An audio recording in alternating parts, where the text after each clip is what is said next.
Hi, this is Dennis with Second Chance Tackle. Today I'm going to work on a reel that David brought in. This is a Penn International 975 bait caster, a very popular reel. Comes in this star adjuster format. It also comes in a lever drag format. And well, today David had asked me to do an upgrade to Carbontex drag washers, so we're going to do that. And I also got a question that came in through the forum about how do you adjust the spool brakes on this reel. So well, it's fortunate that the reel just came in and the question was unanswered because I didn't have a reel in my shop. I do now, surprisingly, how coincidences work like that. And well, we'll show you that as part of the process. Okay, we have a nut cap that we just removed. We are removing the handle nut, and now we're going to remove the handle for this reel. I think this is, I have to go back and check now. I believe this may be the Penn leveraged handle for the reel, and I don't think that was the original handle on the reel, but I could be wrong. I'm going to have to go back and check that to satisfy my own curiosity. When I take that handle off, I like to do a little bit of cleaning while I'm at it, if I can. All the pieces and parts in the reel should be cleaned as part of your regular service. And well, most of the time I try to clean them as I take them off. I'm just going to use a little bit of metal polish on this with a light 4000 steel wool. That should help there. Keep that from getting too far advanced in terms of corrosion. This is appears to be an aluminum handled blank, but I'll be wrong on that as well. Okay, take off the star adjuster. Do that by turning it in a counterclockwise manner. And while I have that cleaner fresh here, I'm going to do the same with the star adjuster. Clear the wings, come around the back, clear those. Use a paper towel to get inside, clear that little bit of residue in there, and then well, we can wipe that off and put that away until it's time to put it back on the reel. When I put them away, I use a parts tray. I recommend that you have a system for dealing with the parts that you're going to remove from the reel. It doesn't have to be the one I use, but you should have one. We have two metal tension washers. They're bowed, concave, convex. Those have to do with the tension that's going to be applied to the star adjuster. How hard or how easy, kind of set it with some play if you like. There's 3 case screws that hold this reel on, and I'm not remembering here. There's 2. I'm sorry, there's 2. I'm not remembering if this comes off without removing these 2 inner screws for the bridge. And we'll find out in just a second here as we take those off. And yes, we can remove that before the light. Let's go over to that first question. So this has a dynamic spool adjuster. There's a cam behind the brakes, and there's 3 settings for this. One of them is going to be where there are no brakes engaged. That setting is the one that comes from the factory. If you turn this, the inner ring, the next one will push 2 out. I think they just push these 2 out, and 2 will remain in. If you go to the final setting, it will push all 4 of these out. You can see the separation from the bottom shaft here, how it's separated there. And the wings on this actually keep them from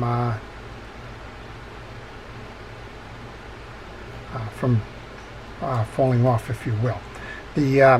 So when you see these blanks here, the ones closest in, they're pulling them in. When you find the 4 spot, that means they're all in and they will not move out. So that's the set right here. They will not move out. Then you'll notice that there's a bump out for the 1 where 2 go clear. This one's going clear, this one's going clear. This one, the bump out is still in and the bump out is here. So only these 2 will function as a brake. Then you will find the next turn that you make, all 4 of these have the bump out underneath. That's this little kind of cut here. When all 4 of them have the bump out underneath, all 4 will engage as a brake. Want to set them back to none of them engaging. Just keep turning that crank until you see the high points here. Pull all of those in and none will engage.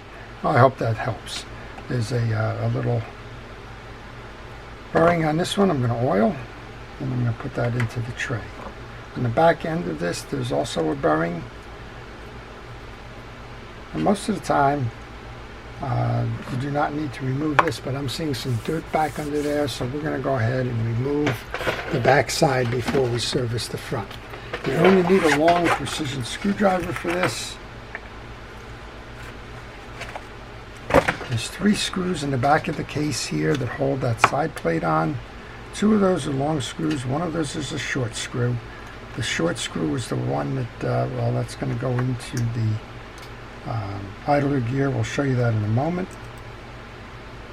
Take a picture of your reel and what you're doing before you start moving pieces and parts around. That way you'll be in much better shape to reassemble the reel if you get stuck. My pictures, of course, are videos.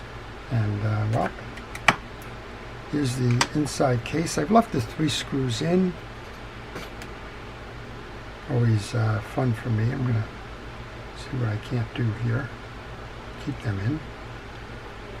Just checking the inside. The inside is clean on this. Like I said, most of the time folks don't go over here. They simply avoid that step. No sense avoiding it if you're going to be working on it. Here's your idler gear. You want to check the teeth on your idler gear. Also going to check the bearing. Bearing's turning fine.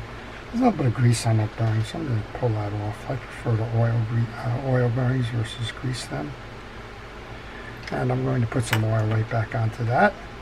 When you go to put this back on, make sure that this little brass washer is on top of that idler gear. You can line all of this up now by sight, generally speaking. I've got the 3 screws. I left them in the case. You'll feel it when it sets in properly.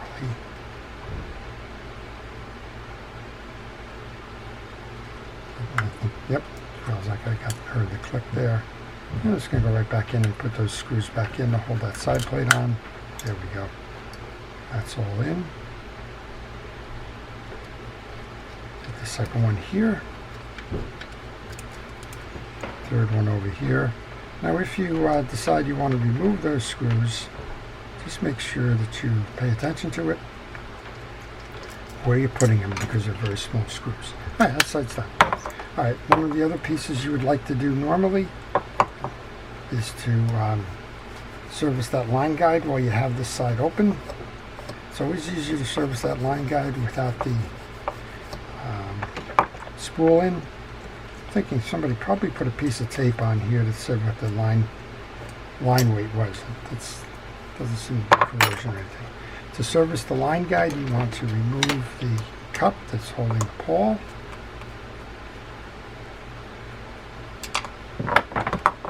Remove the pawl from the cup.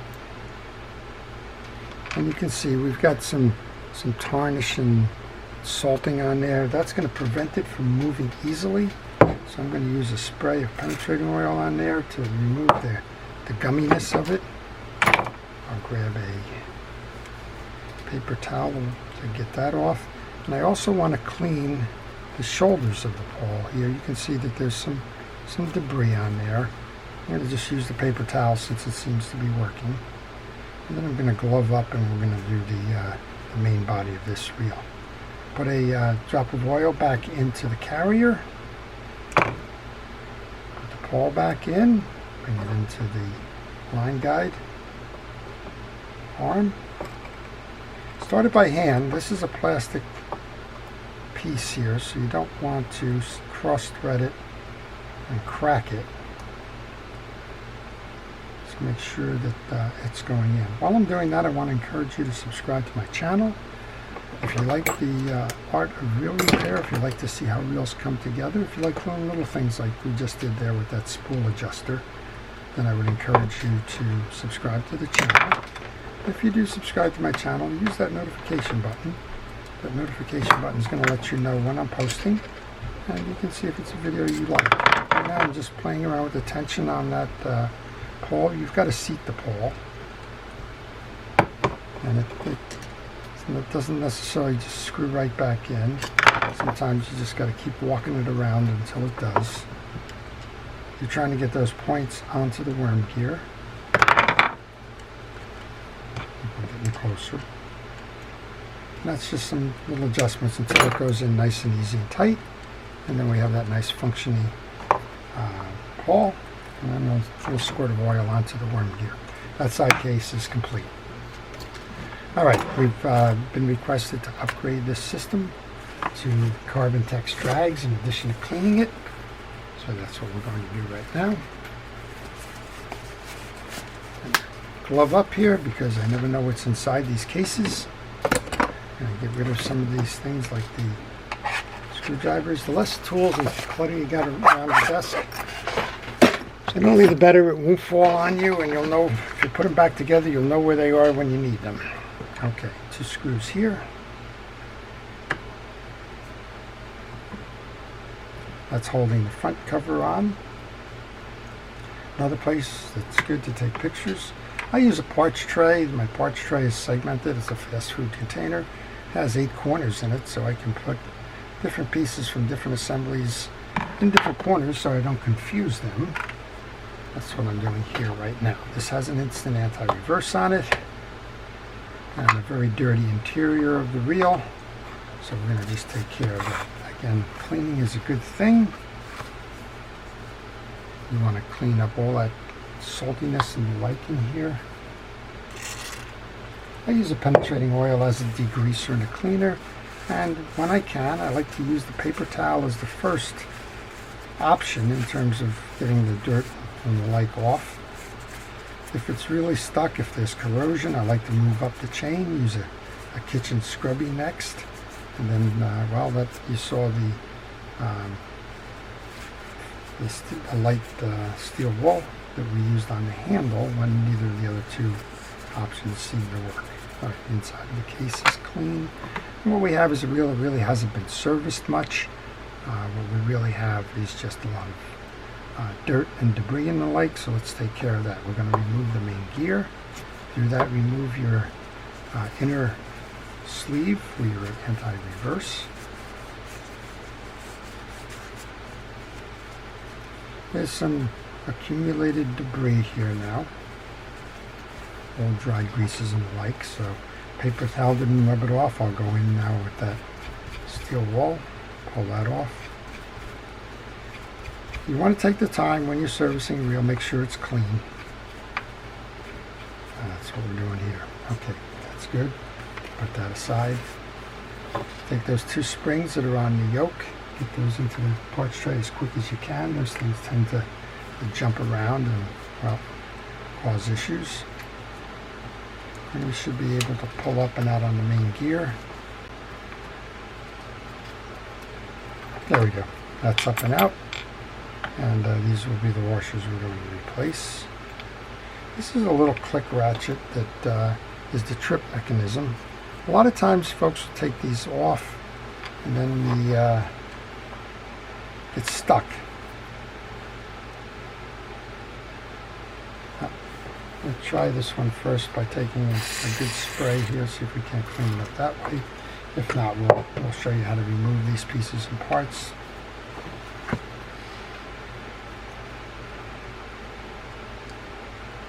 This reel's just suffering from some old dry grease.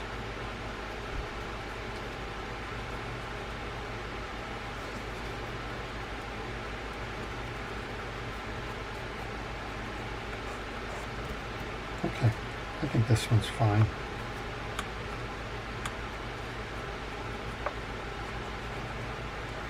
So that was just superficial. All right, push it down, push it up, pull it up.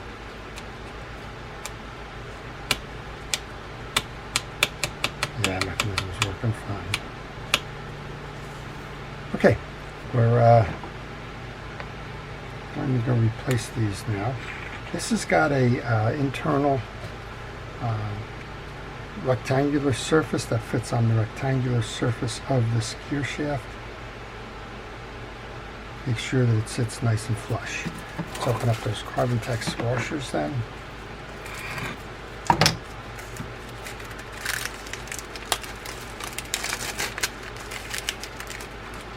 And the first one up is that there should be a small one in here. 1, 2, 3. This would be the small one that they're going to put on the bottom.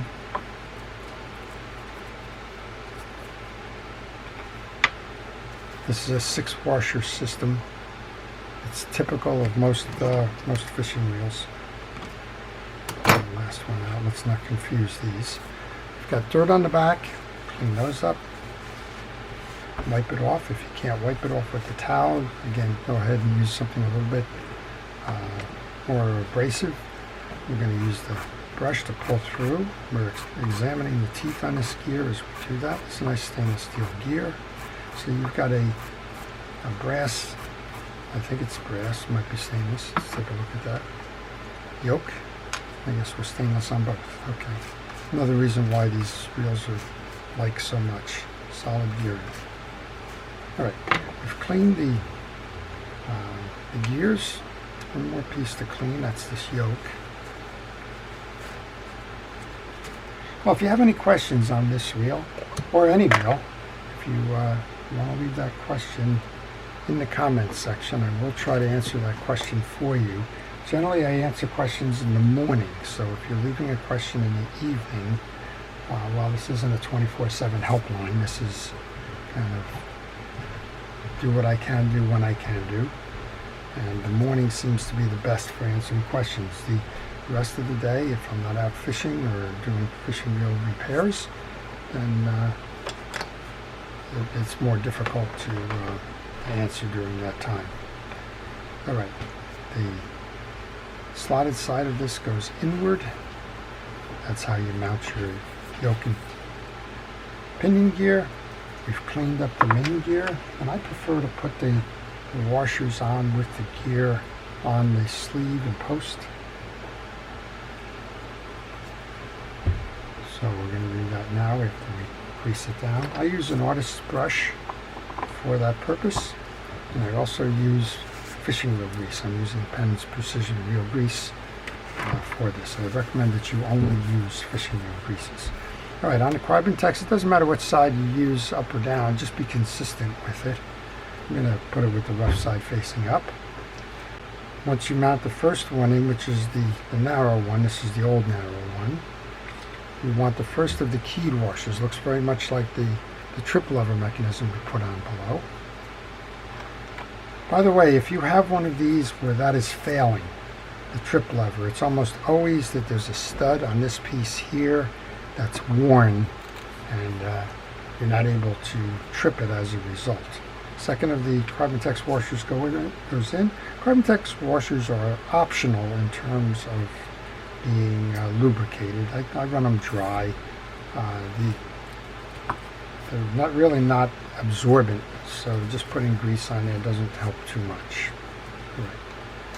Last of the keyed washer goes, so it goes keyed washer, eared washer, keyed washer. Then we put the sleeve on for our piece, and then I like to return the washers that I replaced to the customers. So those will go back into the bag here, and those will get returned. And then we'll take the 2 springs that go on the top sides of these, and we can mount our side plate. Look for the indent or the side plate. I'll wipe this down before I put it back on. There's a little bit of cleaning to be done there. That can go back on. Aim for the 2 holes. Make sure that your release button is set. And then, well, we got to put these 2 screws in. And I'm going to use a screw starter to do that. It's hard for my big fingers to do it, but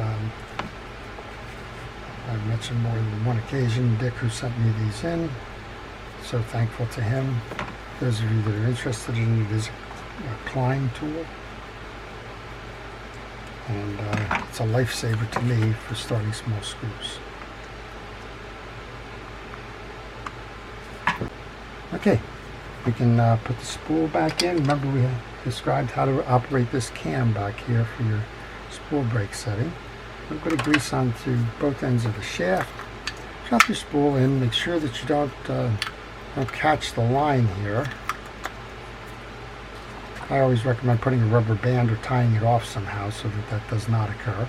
Bring your side plate in and make sure that the other side of the indent is shown. Let's go to our tray and get those two side plate screws.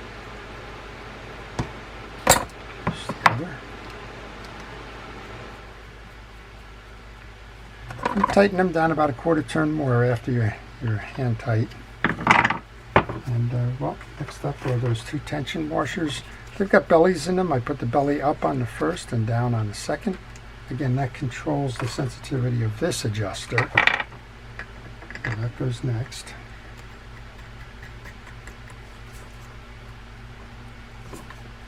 And we put our handle back on. Our handle nut. Hand thread this. Don't jump right to a wrench. Bring this one down and turn it as much as you can by hand. That way it'll ensure that it's threading properly and that you're not cross-stripping. Tighten it up. Generally, if the point of that nut is pointing to that hole, then your nut cap for mounting is going to fit. And that screw is going to set. Okay, what have we done? We explained an awful lot going on in this reel. We answered one of our viewers' questions, which was how does that spool adjuster in the back work? We did the full service of this reel. We took it all apart. We showed you how to access this side plate, how to check that idler gear, oil the bearing, check the bearing, showed you how to remove the pawl and to lubricate and clean up that section of it, how to remove this gear side plate, take the pieces apart, make sure that it's all clean. We showed you how to replace and upgrade with Carbontex drag washers. Those are available from Smooth Drag, by the way. And put it all back together, so let's give it a test. First thing I want to test is the free spool. I'm going to push that in. It turns nice and free and easy, just the way you would expect. This should have an automatic kickback to it. It does. Wow, that's a nice reel. You can understand why folks enjoy fishing with these reels so much. Tighten these down, make sure those new washers are holding, and then back it off. I don't leave any washers compressed when I'm not using the reel. After every fishing trip you do, back that off. If you don't, it acts like a vise. It squeezes it down and it reduces the life of that. That's it. That's your International 975 with a Carbontex upgrade on the drag washers. I hope you've enjoyed that. This is Dennis with Second Chance Tackle, thanking our first responders, our police, fire, safety, rescue folks, and everybody who's working in the public interest. I also want to thank all of our viewers. We're coming up on 31,000 subscribers. That's unbelievable, and it really makes the channel what it is. Thank you all for your subscribing. Thank you all for watching. Have a great day on the water and fun fishing.